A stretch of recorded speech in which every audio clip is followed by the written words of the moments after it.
G'oyatda qo'rqish kerak bo'lgan jihati, ya'ni bu surani eng qo'rqitadigan jihatlaridan biri shuki, qiyomat kuni biron bir haq qolib ketmaydi. Biron bir haq qolib ketmaydi.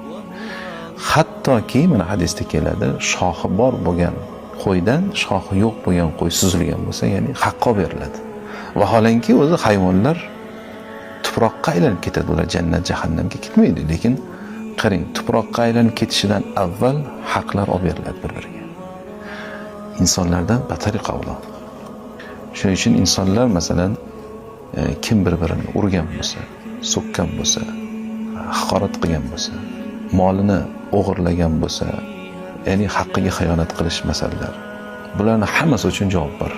Shunday ish qilib yurgan kishilar namozga kirganda Maliki yawmiddin deganda qo'rqish kerak. O'ziga eslatma bo'lishi kerakki, ey ogoh bo'lgin, ertaga so'ralasan shu narsadan. Hisob kitob kuni bor, u kuni hech narsa maxfiy qolmaydi. U kuni seni barcha sir asrorlaring oshkor bo'ladi. Seni qilgan barcha ishlaring ertaga yuzaga chiqadi va sen hammani oldida, xaloyiq oldida turib javob berishing kerak qilgan ishing uchun degan. Va u kuni odam pul o'g'irlagan bo'lsa dunyoda pulini to'la olmaydi. Nimagaki yalang'och holatda hech narsasiz turgan bo'ladi. Nima bilan to'laymiz deb sahobalar so'ragan Rasulullohdan.